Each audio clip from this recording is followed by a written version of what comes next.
Hey guys, let me fix this.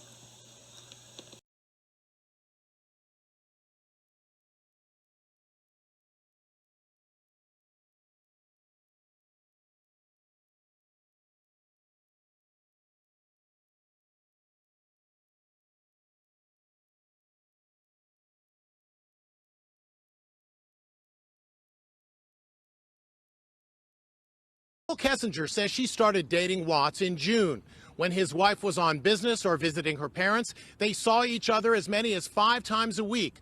Watts even asked her to help him find a bachelor pad for when he got a divorce. He's the absolutely the worst possible that has ever happened to me. And if you disgust me. It's the dramatic moment cops confront Chris Watts' mistress after he murdered his pregnant wife and 2 daughters to start a new life with her. Why would you wipe out your family to be with me? Detectives say she sent him nude photos of herself. This video shows 30-year-old Nicole Kessinger being interrogated. Did you ever say anything to him about, Never. anything about his kids being a problem? Anything about his wife being a problem? Never. This shocked me just as much as I think it shocked the rest of the world. She breaks down, sobbing over the gruesome fate of the children, 4-year-old Bella and 3-year-old Celeste. Ugh! He's so disgusting. I'm so ashamed of him. Why? How? I don't even understand how you could, bring yourself to do that to somebody who's, that big. She searched online for wedding dresses, too. Now, after his arrest, Nicole Googled, did people hate Amber Frey? You may remember Frey was the mistress of Scott Peterson, who, like Watts, murdered his pregnant wife. She also looked up details of Amber Frey's book deal. Other just-released videos show the web of lies and deceit Chris Watts created to cover up his unspeakable crime. After his wife and kids were reported missing, police searched his house. He pretends to be distraught over the disappearance of his family. I can't imagine what you're going through right now. The house, I couldn't sleep at all last night. I miss them throwing chicken nuggets at me, honestly. Yeah, I miss you too, Kelly. He stuffed his children into these crude oil tanks where he worked. Bella here, Celeste there. His wife's body was buried in a shallow grave on the property. According to the documents, Watts was smitten with Kessinger. He used Google to search when to say I love you for first time. She seems just as smitten, Googling man I'm having an affair with says he will leave his wife. Watts' wife, Shanann, suspected that her husband was cheating. She complained he was ignoring her and texted him, think you're with another girl or worse. 4 days before the murders, Shanann, who was 4 months pregnant, became more distraught, texting a friend she had canceled a gender reveal party. Chris said, we are not compatible anymore. He refused to hug me. What the hell changed? He said he'd had time to think. I'm so sorry. I've cried myself to sleep for over a week. Send me a message. I'd love to talk more about it with you later. I mean, nothing. Everybody's gonna have their own opinion on anything like this. Okay. So you do not need to make any statements. Any statements you make can be used against you. Do you understand? Christopher Lee Watts unlawfully, feloniously, after deliberation, and with the intent to cause the death of a person other than himself, cause the death of Celeste Watts in violation of Colorado and knowingly cause the death of Bella Watts, a child who had not yet attained of age, and the defendant was in a position of trust with respect to the victim in violation of Colorado.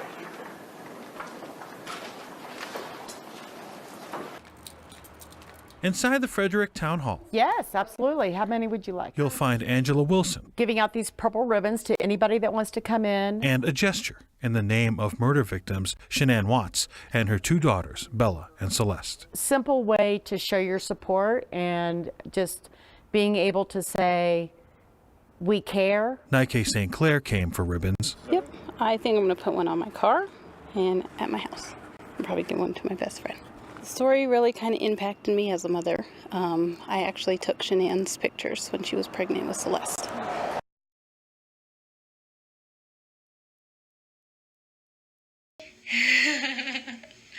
Oh, you're so sweet. The town also put up purple around downtown and in the Watts' neighborhood. So glad you guys are doing this. Yeah, where Heidi Lippert lives and says people are still in shock. This is amazing. I actually heard about it on Facebook and started crying right away. I thought it was a really touching thing to do. A touching thing for the Watts. It was her favorite color. Well, that makes it even more special to make it her favorite color. 400 plus handmade ribbons. Just made sure they were cut nice and just simply like burn the edges so they don't fray. A gesture for the victims. I just want to put some ribbons up on my acreage to remember the girls. A gesture for Frederick. Just so people are aware to keep a lookout for everybody. As horrible as this has been, it's starting to bring people together. We just are always thinking about what can we do for the community to help them heal and also for us to heal as well. This is healing for us. The ribbons were put together by town hall employees. Tomorrow, the funerals for Shanann, Celeste, Bella, and her unborn son Nico will be held in North Carolina at 11 a.m. Colorado time. The services will be live streamed to the public. Kim Kristen Wilson says the response at town hall was not surprising. They bought a certain amount of ribbons and had to buy more today because of the demand. We know this has been hard on that entire community. They are grieving, and now they're kind of in the glare of the national spotlight too, Nelson. It was a somber day in North Carolina as a mother and her two daughters were laid to rest on Saturday. Shanann Watts was remembered as a woman who loved her family and friends at the funeral service. Her daughters, Celeste and Bella, were said to share their joy with whomever they encountered. In Pinehurst, North Carolina, Saturday, a Catholic Mass was held to remember Shanann Watts, her daughters Bella and Celeste, and unborn son Nico. The family streamed the Mass on Facebook for those who couldn't attend to show their appreciation for the support Coloradans have given them. Shanann was a woman of love. She loved God, family, and she loved her friends. During his homily, the priest talked about Shanann and her children. She wanted to be an exceptional wife and mother. Be a better mom and a wife for my family. Wanted to support research into the disease that she had, lupus. She wanted to make a difference. Bella Marie, also called Belle or B, and Celeste Catherine, CC, were light for all around them, especially for their Papa, Nona, and Uncle Frankie.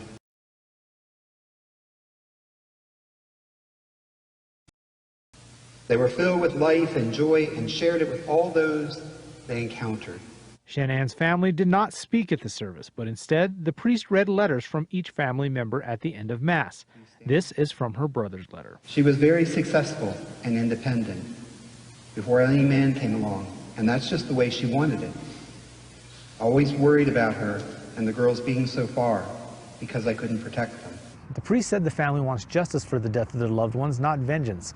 He also said that they want something good to come out of their deaths. They'd like to see a law passed that recognizes the life of unborn children, and that if people feel moved to make financial donations, they make them to the Lupus Foundation, a search and rescue organization, or St. Jude's Hospital.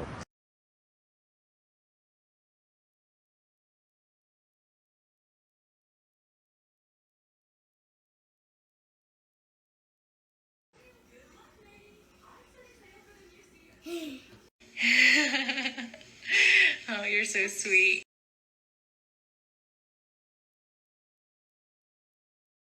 I love you. Come visit. All right, you guys, have a wonderful day. Say have a wonderful day. I trusted you to take care of them, not kill them. All right, guys, we love you.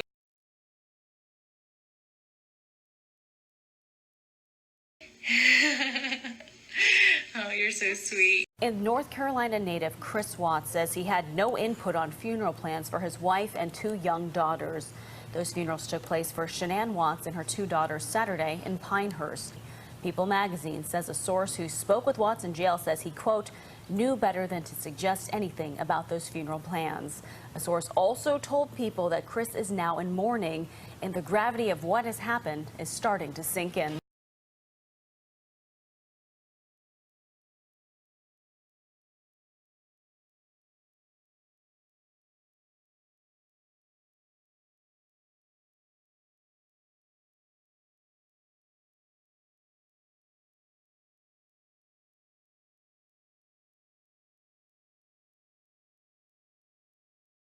We can tell you this, that a witness a source tells us, saw Shanann's father, Frank, who was moving a bed frame at the time out of the house and into the truck.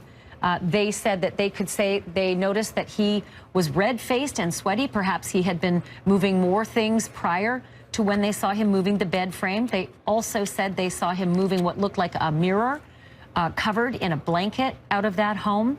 And Frank Rusick Sr., Shanann's father, apparently not the only person who was there moving things out of this home. And can the producers tell me if we're... Okay, I can at least call the next guest I'm getting, Susan. Susan, can you hear me? Yes, I can. This is all sort of breaking as we're live, going to live in the last 5 minutes of this program. Can you let me know, are you the person who witnessed this, this truck outside of the Watts home? Yes, I did. I just happened to be driving that route and saw the moving truck out in front of the house. What else did you see? Did you see anything else being moved out? No, those were actually the two things that I witnessed. I did notice that each time they loaded something, they did close the back of the moving truck. So that kind of caught my eye. But for the most part, I was just driving by, and Frank turned around and looked at me as he was going up the ramp to load the item onto the truck. And do you actually know Frank Rusick Sr., Shanann's father? No, I've only seen pictures of him. That's where I instantly recognized him. Did you recognize the woman, the 30-year-old-ish woman who was with him? No, I didn't. I didn't know it. There were several other vehicles parked in front of the house or in close proximity, so I didn't know if maybe it was friends. They all had Colorado plates. They all had Colorado plates, several other vehicles. Did you notice other people other than those two who you identify as Frank Rusick Sr., Shanann's father, and an unidentified woman in her 30s with brown hair? Did you notice anybody else helping in this process?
Present here in the room with us today is Frank Rusick, Sandra Rusick, and Frank Rusick Jr., Shanann's brother, mom and dad. Mr. Wren and I flew out to North Carolina about 3 weeks ago and spent quite a bit of time with the Rusick family talking about the state of the death penalty in Colorado, the realities of the death penalty. We explained to them the extraordinary delays that currently exist in the state of Colorado as the result of, in part, the actions of our current governor. This is my son. He is not a monster. Chris Watts' parents are standing by their son's story. If this actually happened like they're saying that it did, that he killed them, then what was the trigger? Frankly, a flat-out lie has been corrected. the spotlight shines directly where it belongs, on him. His parents, Ronnie and Cindy, didn't want to show their faces, but they are defending their son, telling ABC 11 he is not a monster. The Watts said their son's relationship with Shanann was abusive and felt she isolated Chris from his family in the time they were together. Chris's father, Ronnie, said he believes the initial thing Chris told police, that he killed his wife only after finding out she had strangled their daughters. Hard for me to believe that he would hurt them girls, no matter what. I mean, the story, what he told me that night, I believed it. She hurt him? Yeah.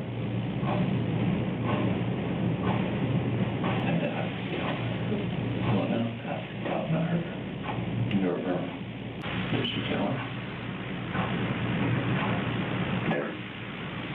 They're blue. Both of them. Yes. She took both of them then. I freaked out in the champagne.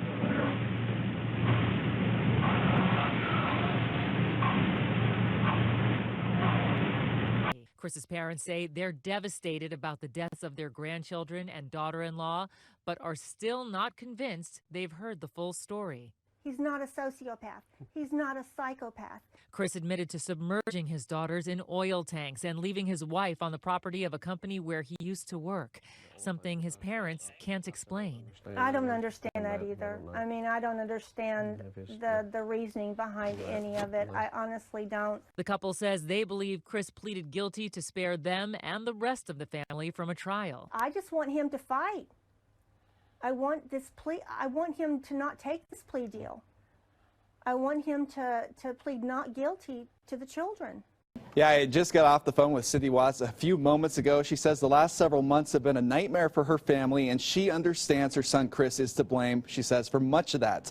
However, she insists he is not guilty of all that he has admitted to as part of that plea deal, even though she also admits she doesn't have a lot of evidence to back that up.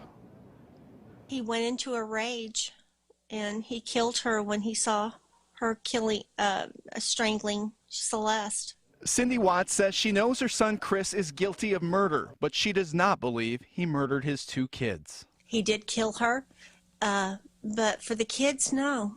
It's very difficult. It's very difficult because I just can't imagine my son doing that.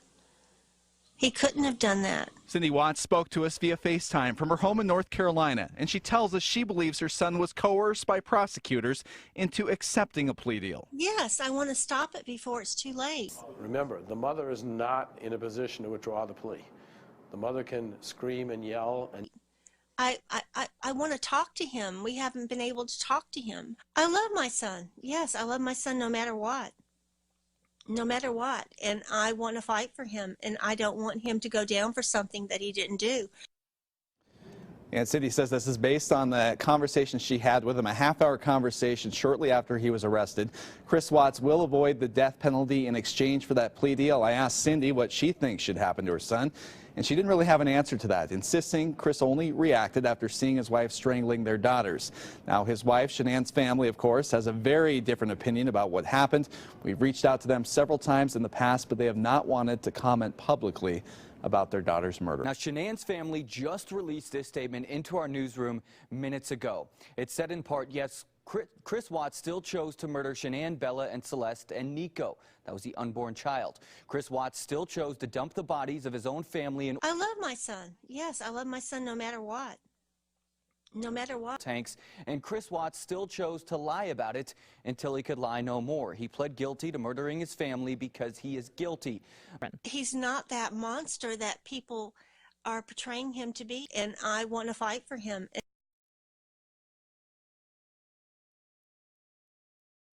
He's not that monster. What? No matter what. Plea. The mother can scream and yell.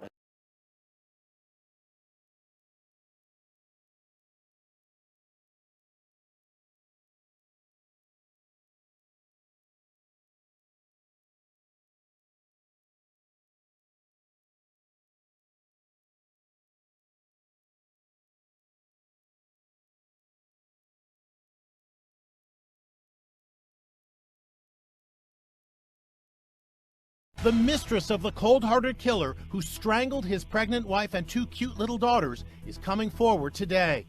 30-year-old Nicole Kessinger is revealing intimate details of her relationship with Chris Watts, a love affair that ended with 3 shocking murders. I don't think there's a logical explanation for what he did, she told the Denver Post. It's a senseless act, and it's horrific. They met at a Colorado oil company where they both worked. Watts told the woman he was in the final stages of a divorce from his wife, Shannon. He did not wear a wedding ring at work, and she thought he was attractive, she told the paper. I believed him. She says she was drawn to him because he was very soft-spoken. He appeared to be a good listener. The pretty brunette bears a resemblance to Watts' slain wife. I found out he was still married, and his wife was 15 weeks pregnant. I thought, if he was able to lie to me and hide something that big, what else was he lying about? The month before Chris Watts killed his family, his girlfriend Googled the phrase, "man I'm having an affair with says he will leave his wife." The documents also show that she searched online for wedding dresses, too. Now, after his arrest, Nicole Googled, did people hate Amber Frey? You may remember Frey was the mistress of Scott Peterson, who, like Watts, murdered his pregnant wife. She also looked up details of Amber Frey's book deal. Victim impact statements, and what that is that the victims here, who are, of course, as we look at, the beautiful family, which once was a beautiful family. Her parents, people close to her, will have an opportunity to address the court to talk about the loss, what her life meant, who she was, what void she has left as a result of her untimely death, what they believe justice means and is in this particular case. Sentencings are horrific days because they're so emotional, they're so compelling, and they give an opportunity just for every family member to state their piece about what they feel about the actions, of course, of the defendant and the meaning of her precious life, and of course the 4-year-old, the 3-year-old, and the 15-week-old in this case, who are no more.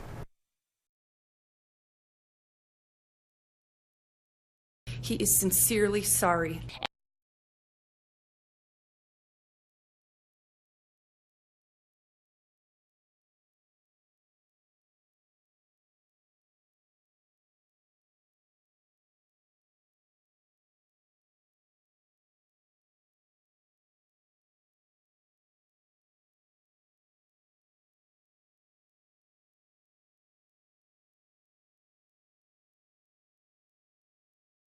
Mark Strassman is outside the Weld County Courthouse in Greeley, Colorado, with more on this story. Mark, good morning. Good morning. All along, the twists and turns in this case have been riveting, and later today, Christopher Watts will be sentenced for a killing spree that seems both senseless and sinister. You got my shirt in your mouth, kid. We believe that we have a partial motive. I'm not sure if it's the entirety of the motive, but I'll be happy to comment on that following the sentencing hearing. Watts' lover said last week he had misled her from day one, telling her his divorce was almost final. He's a liar, Nicole Kessinger told the Denver Post. He lied about everything. When his family first went missing, Watts claimed to have no idea where they were. According to court documents, Watts has now confessed to all 3 murders after authorities searched an oil field where he worked and found the bodies of Shanann and their daughters. Watts faces a sentence of life behind bars with no possibility of parole. At his sentencing, we're expecting to hear from both his parents and his in-laws. But Bianna, it's unclear whether he will address the court. To the horror revealed in a Colorado courtroom today. The father who killed his pregnant wife and 2 young daughters was sentenced today. Both families spoke. The family of the pregnant wife and his own parents spoke too. What they said about their own son. ABC's Kenny Whitworth was in the courtroom in Greeley, Colorado.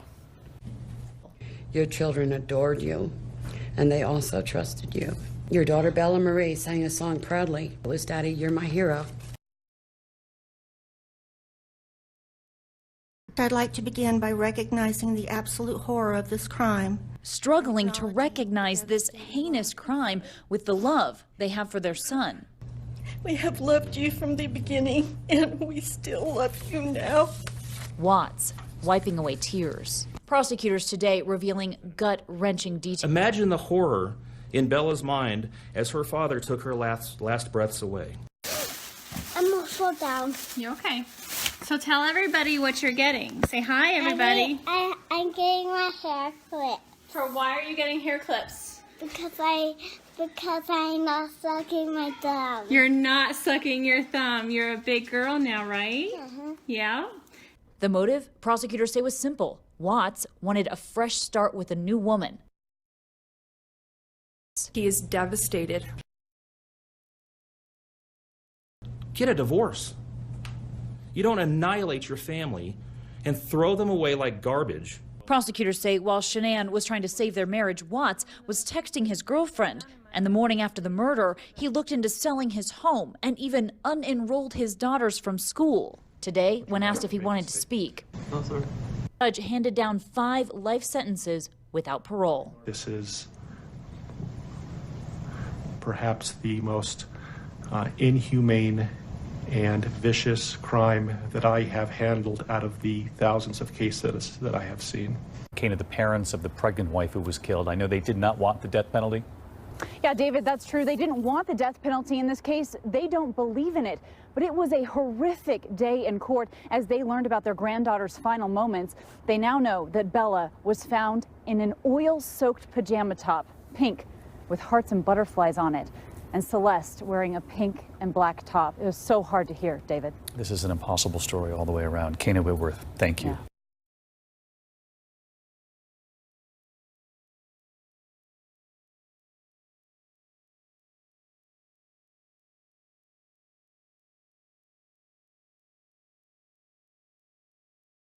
I want to acknowledge the Rusick family as well as the Watts family that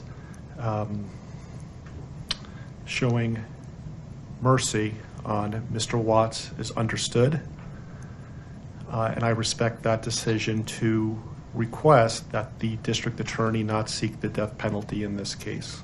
And so the court is going to accept this plea bargain under the circumstances. I've been a judicial officer now for starting my 17th year, and I could objectively say that this is perhaps the most inhumane and vicious crime that I have handled out of the thousands of cases that I have seen. And nothing less than a maximum sentence would be appropriate, and anything less than the maximum sentence would depreciate the seriousness of this offense.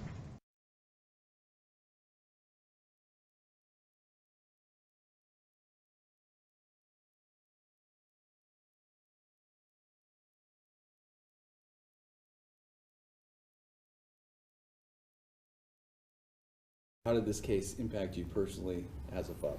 Terribly. We have a little girl at home. She's 3 years old and she has blonde hair, just like the victims in this case. And so I would come home after working on this case all day, and we'd see her bouncing around in the living room, and my thoughts immediately went to Bella and Celeste. You're gonna get dizzy, Cece. You're gonna get dizzy. Even beyond that, I can't fathom what went through a man's mind when he is not just killing his wife, but killing his children. Senseless doesn't even begin to describe what he did. It's just sickening. Did any part of you think that Chris Watts would speak at today's sentencing and explain why he did what he did? I didn't think he would. I called him out. I did that intentionally as I was preparing my remarks. I wanted to see if I could get him tell the truth, give the family, not just Shanann's family, give his own family some answer to the question of why. But at the same time, I knew that even if he did that, it would ring so incredibly hollow. There's no explanation for what he did that can satisfy that desire to know why in anyone.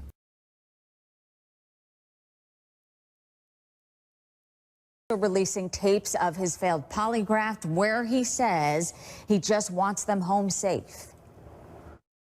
I just want to find them. I want them to come home safe, like wherever they are. I hope they are safe. And I really hope they can just come home. Just being in that house and not being able to tuck them in, it's heart-wrenching and earth-shattering right now, because those are my kids. Tonight, we're seeing new text messages between a Colorado man and his pregnant wife in the weeks leading up to her murder.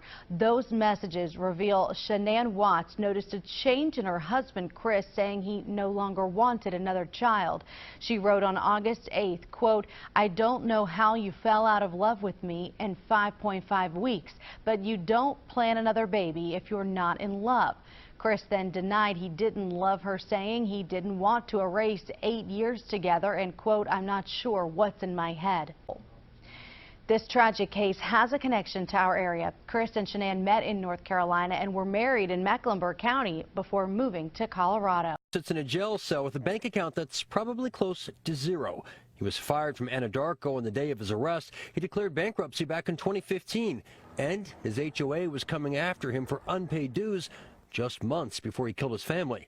Regardless, his in-laws have now filed a wrongful death lawsuit against him. We're not trying to collect pennies from its couch cushions. That's not the point of this. Stephen Lambert is an attorney for the Grant and Hoffman law firm who filed the lawsuit just minutes after Watts was sentenced to multiple life terms. It's to keep a person who did a horrible, horrible act from profiting from that act. Lambert admits Colorado was already one of 40 states with a Son of Sam law, a measure designed to keep criminals from making money off a movie or book deal. But just in case that were to be repealed or just in case that were to be affected in some way, we want to have a large judgment that we'll collect from him in the event he ever does have any money in his bank account in the future. More realistically, Lambert says selling the Watts home in Frederick should bring in something, though he admits the house's stigma could affect its selling price. The concern, realistically speaking, is if the house is going to be sold, who might buy it? If they buy it, is it worth less as a consequence of what happened inside that house? So that is a very real concern. But Lambert hopes the life insurance policies Chris Watts had on his family through his job might pay out to Shannon's parents, because he admits there may be nothing to collect on just a wrongful death judgment. The wrongful death, to a certain extent, is almost symbolic. It's to honor the fact that he did not only kill his wife, he killed his 2 daughters, Bella and Celeste, and he killed his unborn son, Nico. Now, the Weld County District Attorney has filed his own motion seeking nearly $42,000 in restitution from Chris Watts, but who knows if the county will ever be able to collect any of that.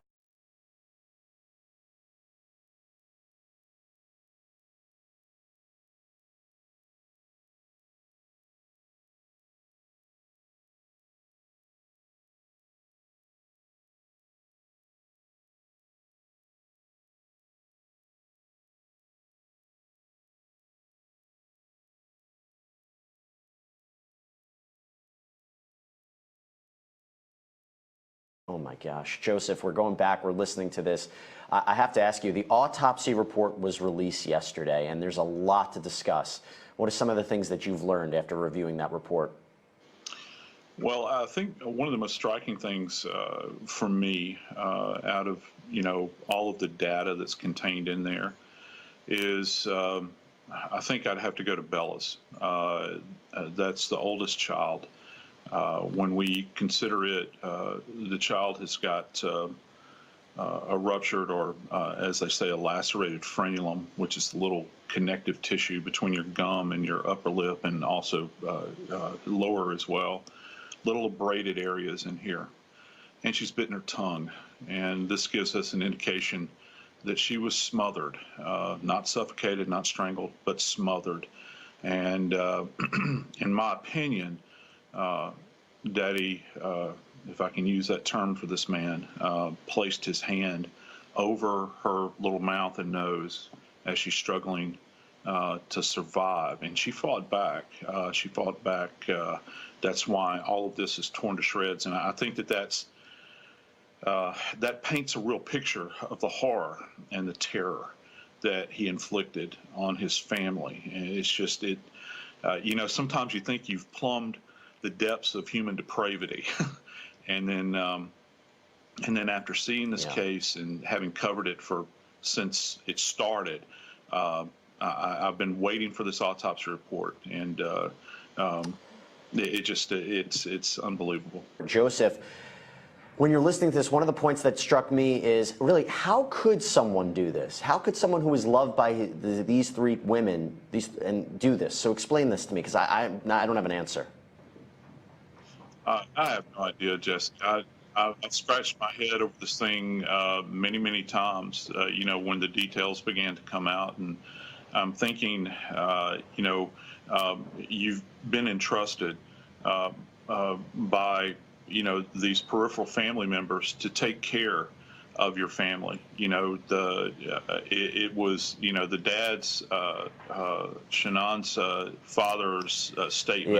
Yeah, about it, Joseph. I want to focus now on the autopsy report with Shanann Watts. What did you discover in particular when that report was released about the way that she died? Relative to Shanann, what we did find is, if folks at home will kind of find the center right here, where your thyroid cartilage is in this area, your trachea, she had a focal area of hemorrhage and what's referred to as a strap muscle. It's kind of a muscle that runs diagonally through here on the right aspect, to a lesser degree on the left side, but very focalized in this area, which gives us an indication that she was probably what we refer to as C-clamped or throttled. C-clamp is a single hand, throttled or both hands. Some people have proposed that she had been killed while she was asleep. I'm unclear. And there's not much of a struggle. She doesn't have defensive injuries and all that sort of thing. But what is very important here is that this cartilage in here has a potential to fracture. There is no fracturing that took place. This area that we examined very closely at autopsy, it just displays this kind of overlying hemorrhage. So my thought is that sufficient amount of force was applied by Chris Watts to her throat in a very short order. Some people have talked about it took 2 to 3 minutes for her to die. I don't know about that. I think that she probably passed out relatively quickly. He would have had to have continued to apply pressure for a little while in order to achieve anoxia, and then finally she would have succumbed from lack of oxygen supply to the brain. There's no particular hemorrhages either. I think I've seen a lot of chatter on the internet about this. That is the soft areas in the eye. You get these little pinprick hemorrhages. You guys probably hear about that on TV and that sort of thing. And that is something that we look for. But it's not always indicative. People think that that's just a hard and fast rule that you're going to have these. That's not always the case, though. Needless to say, it was a brutal way to die. She had an awareness that something was wrong. And the fact that I'm kind of struck by this, thinking about the kids here. Mm-hmm. She's a pregnant lady. She's got 2 other babies in the house. I call them babies. And she's not fighting. I want to know what the circumstances were, where these little girls were during all of this. She's dressed for bed. When you look at the autopsy report, she's wearing a T-shirt, a pair of underwear. It's not like she, she got off of the plane in Denver, came home, and they got into a fight after, and she's still in a business suit or something. Yeah. She's prepared for bed. I want to explore that as well, what the proximity with the girls, and we're going to get more into that in a minute. And we can't forget the fact that Cindy and Ronnie Watts, the parents of Chris Watts, they have to accept the fact that their son did what you just described, Joseph. And we saw Cindy Watts speak out in the court. A statement was read on behalf of Ronnie Watts, again, the father of Christopher Watts. Joseph, one of the things that we had discussed as we were waiting for the sentencing hearing was whether or not we would hear any statement on the part of Christopher Watts. Would he say anything to the court? Would he try to provide some sort of explanation for why this happened? And the absence of anything like that, I'm curious your thoughts.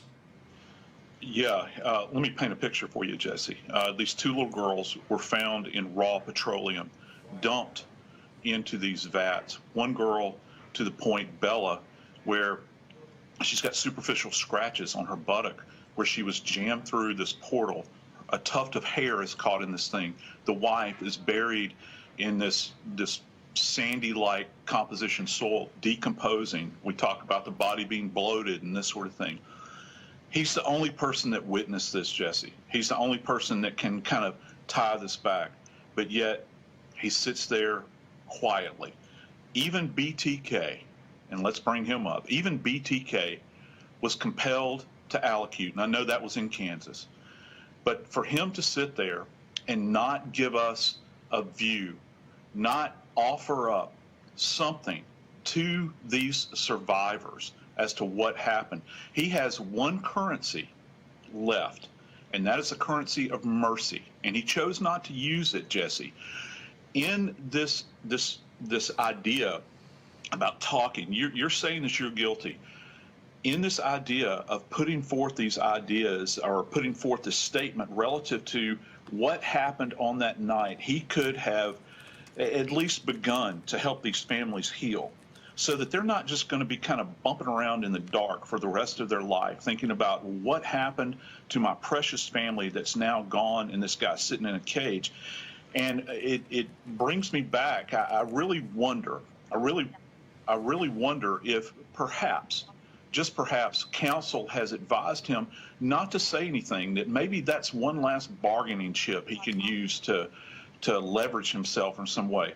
But just looking at him and seeing these past reactions that we've seen, this narcissistic, self-centered nonsense, it wouldn't surprise me if he's holding it back on purpose. And I think that it's one of the cruelest things to be witness to.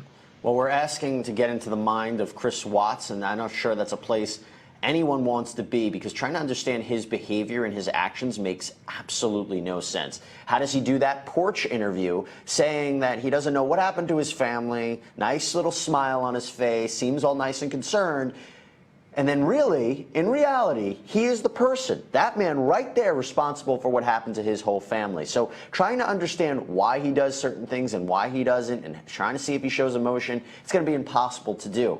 Let's focus, though, back on the girls, because trying to understand how this killing occurred. When you read the autopsy report, you spoke a little bit about Shanann Watts maybe was in bed and going to, about to go to sleep. What did we learn about the girls and the way that they were dressed, and any indication about the time frame of that those killings? Yeah, that's the $1 million question here. I've searched the literature on my end to see if there's any possible research that had been done relative to bodies submerged in raw petroleum. Leave it to me to look up for something like that, right? Yeah, well, your search history is probably a little interesting, Joseph. I couldn't find anything, and I'm really wondering. Because my big question all along has been what we refer to as PMI, which is postmortem interval. I want to know how long it has been, and there are too many variables involved in this with a body that is submerged or floating in raw petroleum. Remember, this was back in August in east central Colorado. Heat and environment plays it. I don't know if it remained cool in there. They did talk about there was significant changes to particularly Cece, the youngest one. That was mentioned over and over again. And I'm not going to go into all of the graphic details for folks at home. You can read it for yourself. But it would give us an indication that she was subject to a lot of heat, environmental heat in this environment. And so I can't peg down the time, and that's what really haunts me, because I'm trying to figure this out. It's very convoluted. And the big question I've always had about all of this, was he in the house with his children, deceased the entire weekend, prior to his wife coming home? And if that was the case, why wasn't there a huge physical fight? Let's talk about something. One of the recurring themes we talked about a little bit at the top of the program, I know our time together is coming to an end. So the idea of him trying to cover this up, right? So he gives the porch interview. We all know about that porch interview. But physically trying to get rid of the bodies, he dumps it at his work site, and then the cameras catch him. So really, did he expect not to be caught? I mean, you've seen a lot of crime scenes before. I can only assume that at the end of the day, that's what he's thinking. I'm going to get away from with this, and also the vastness of this location where he works, Jesse. This is a huge plot of land, very isolated. These tanks are really big, and I'm assuming that he just thought that the bodies would simply just kind of disappear beneath this murky, inky blackness in the tank, and he would never be found out. It wasn't very well thought out. And also, if you look at Shanann's burial, it's very superficial. It's not very deep. It wasn't thought out very well. And the world that we live in now, you can be pinged on your cell phone. They can catch you on CCTV. There's an awareness, at least at a digital level, of where you are pretty much at all times. So I can't imagine that he put a lot of thought into this. The DA talked about how it wasn't a frenzied killing. I agree. It seemed rather controlled. I think that he had thought about that. But that's the rub when it comes to all of these that I've seen over the years. Now that you've killed somebody, what are you going to do with their bodies? And so that's something that's a big driver, because people, they have that, oh no, kind of moment, like, how am I going to deal with this? Those of us that work in the morgue and places like that, it's kind of passé for us to look at a body. We know where the body goes, but just the everyday person that's out there, it's a big leap to take.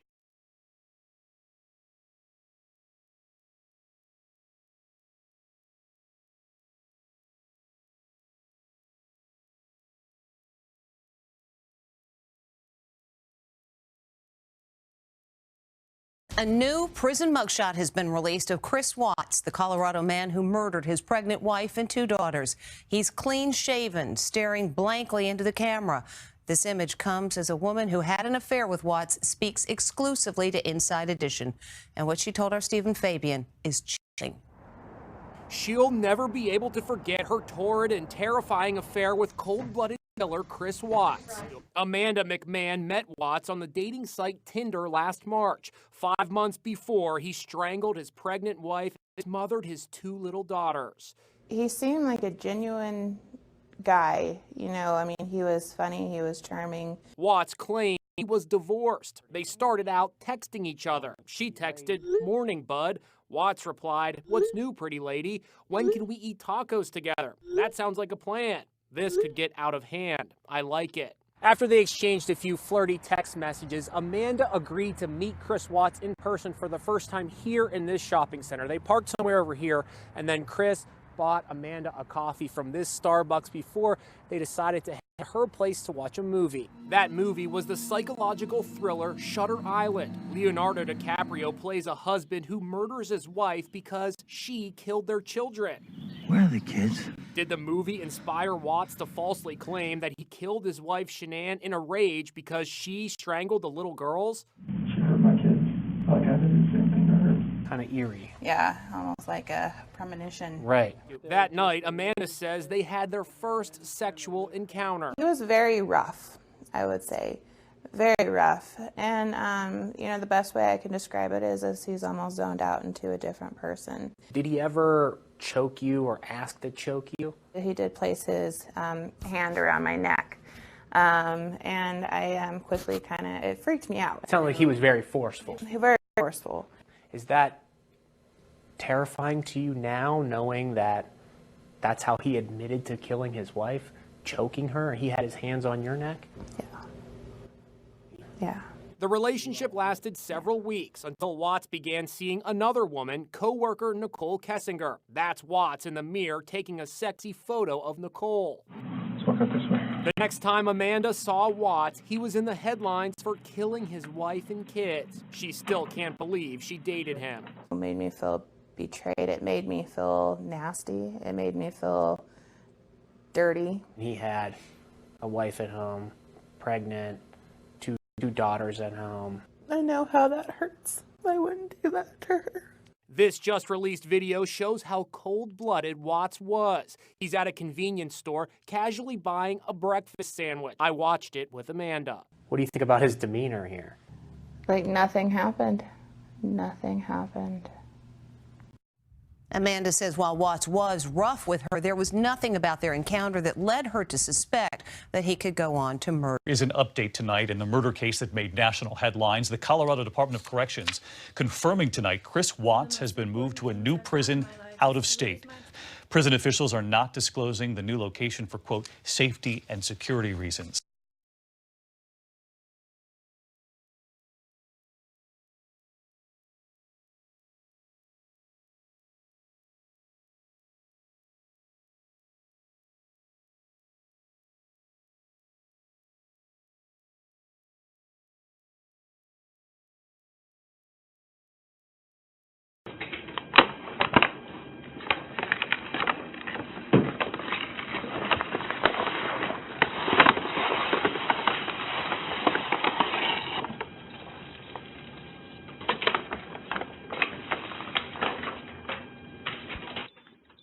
Chief back there, can I get a case on?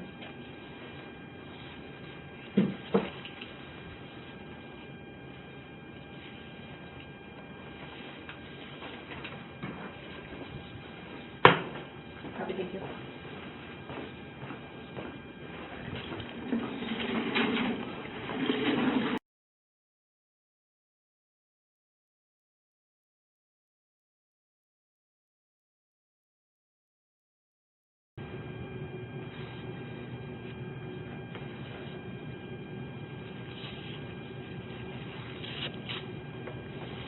Didn't know there was this much dirt on it. Want a separate bag for the dirt? Nicole? Yes. In this just-released video, we're seeing the unsung hero whose determination may have stopped Chris Watts from getting away with murdering his pregnant wife and 2 little daughters. Nicole Atkinson knew something was wrong when her best friend, Shanann Watts, didn't turn up for a doctor's appointment. She immediately called police. I can't get a hold of her. I've called, I've texted. Her car's in the garage, her shoes she wears every single day are right in the front door. The police body cam video shows Chris Watts arriving home. Imagine his surprise at finding cops already at his house. He had just disposed of the bodies of his wife and children in an oil storage facility where he worked. Nobody's heard from her, nobody's seen her. But thanks to Nicole, he's had no time to get rid of personal items that his wife would have taken with her if she was staying with a friend, as Chris Watts was claiming. Her phone's here? Her phone's here. She also discovers Shanann's purse. That's her purse. It's her medication. She takes these, her medication's still in here. Nicole is clearly worried. She knows something is wrong. Watts tries to avoid making eye contact with her. Because of Nicole, his story is already falling apart. And this is the moment Watts realizes he was caught on a neighbor's surveillance camera backing his pickup truck into his driveway. Out of view of the camera, he is loading the 3 bodies on the truck. Out of Watts' hearing, his neighbor tells police he is suspicious. He looks like he's trying to cover his tracks. Chris Watts looks as if his world is about to collapse.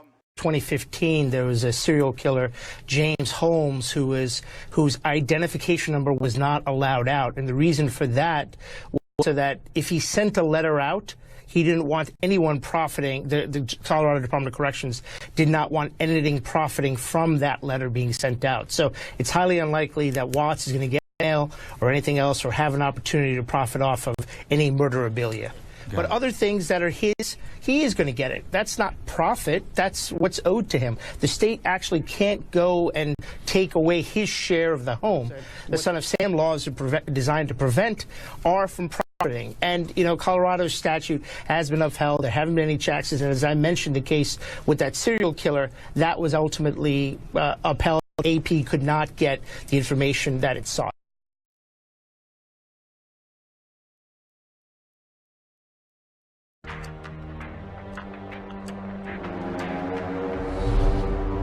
Do you know where Shanann is now?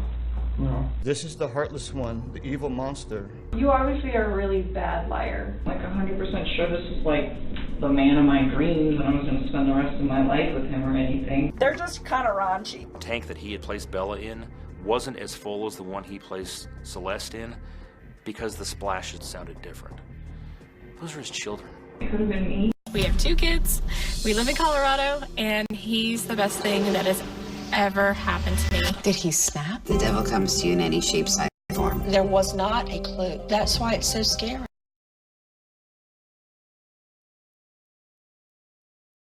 Well, Shanann's friend, Nicole Atkinson, called police to do a welfare check after she could not get a hold of Shanann. And as Chris Watts opens the door, Nicole, her son, and the officer walk in to look for the missing pregnant mom and the 2 little girls. Mind if I come in, Chris?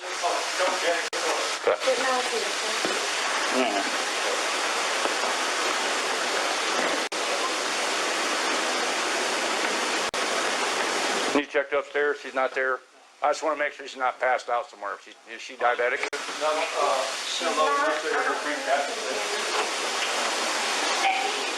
You mind if I look around? Go ahead, thanks. Wow. So you saw Chris, and you can hear their dog barking. This body cam video is from August 13th, the day that he reported that his family was missing. And his demeanor, onlookers say, when they've seen this tape, seems to be calm.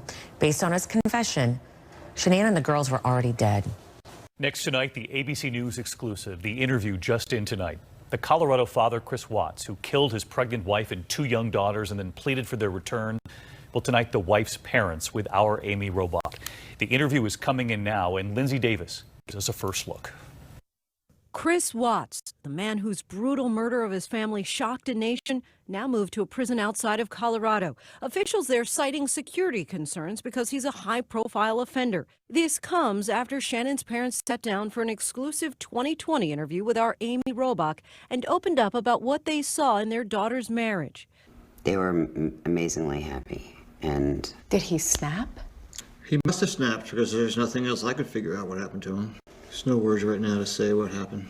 Shannon's parents now struggling to reconcile the devoted husband they knew with the monster who took their daughter and grandchildren. Were there any warning signs? No. None at all. Chris was a kind person. He'll do anything for you, just like Shannon. Yeah, he would. He seemed like the exact opposite. He never raised his hand, voice. No. Never cursed at her. You know, it's amazing. It was an amazing relationship, so I just don't know. Incredible, brave of them to be talking to our Amy Robach, and they've got a lot more to say about this. They certainly do, and they tell Amy about their reaction when they first saw that TV interview that Chris Watts did while his family was still missing. And then they share the moment they first started to suspect that their son-in-law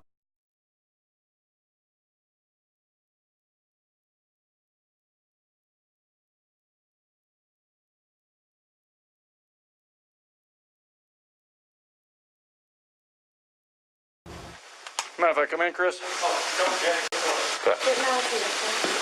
Yeah.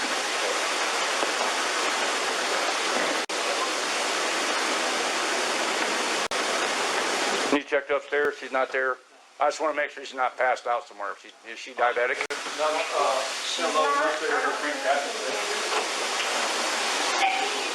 You mind if I look around?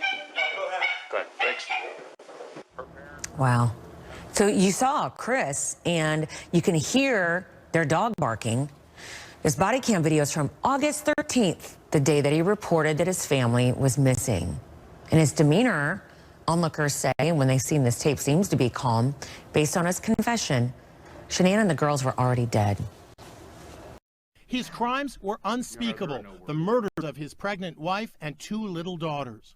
Yet 33-year-old Chris Watts is actually receiving love letters. "In my heart, you're a great guy," writes a woman named Candace. "If you do write me back, I'd be the happiest girl alive, that's for sure." She signed off with hashtags Team Chris, Chris is innocent, love him, and so cute. Another woman named Tatiana wrote, "I found myself thinking a lot about you," and sent a photo of herself in a bikini. A woman named Kim wrote, "I'm hoping to brighten your days." Hannah wrote Chris Watts' name in flowery calligraphy and told him, "I feel this connection to you."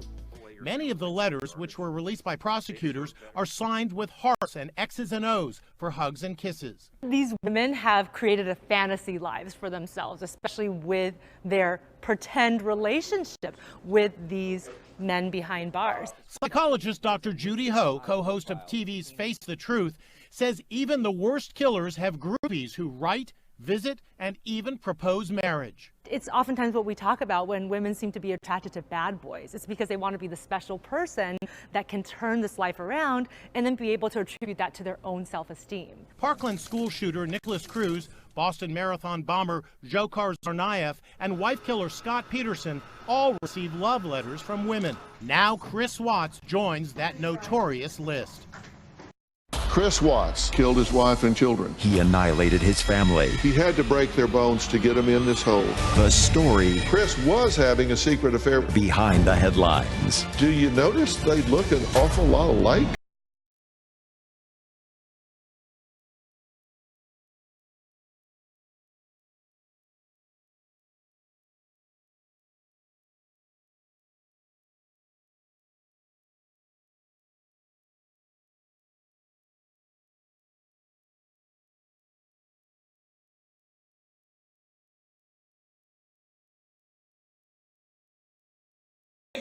which is so cool. So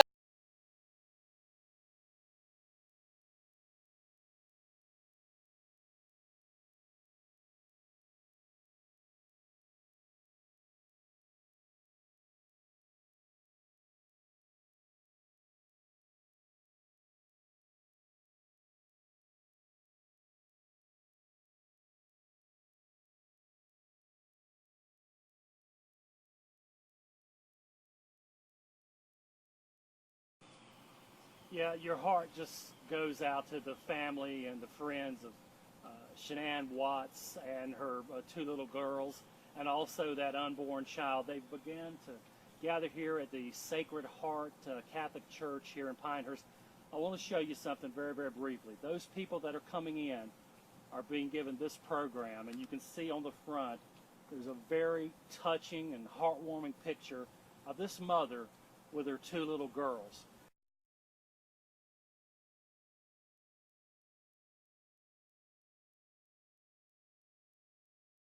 Now, I can tell you there's a lot of people that are very slowly streaming into this church right now. The local funeral home, Bowles Funeral Home, is actually live streaming the ceremony. They told us there has been interest about this funeral from all over the country. That funeral home says they've gotten thousands of hits of people interested in being able to watch the proceedings, and that's why the family decided to do this, because a lot of the people that knew this family live in Colorado and were unable to attend today, so they wanted to give those folks an opportunity to be a part of this service. Now, Shanann Watts was a local girl. She grew up here in Moore County, went to Pinecrest High School, which is only about 5 miles from this church. The family is asking that instead of people sending flowers, Shanann was a sufferer of lupus. So they've asked people to donate to the Lupus Foundation of America, also the Frederick, Colorado Police Missing Persons Division, and St. Jude's Children's Hospital. I can tell you later on today, at the conclusion of the service, there will be a processional, and tragically, 3 coffins will be brought outside. And amongst the pallbearers that will be bearing this mother and her 2 little children and that unborn child to their final rest will be members of Shanann Watts' family, including her father, a brother, and a cousin.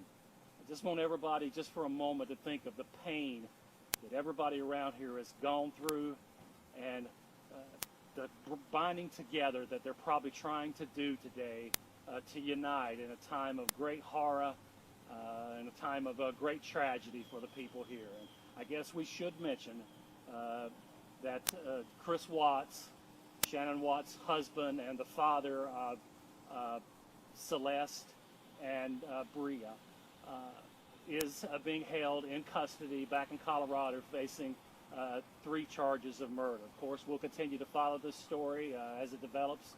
Reporting from Pinehurst, I'm David Ivey for Spectrum News.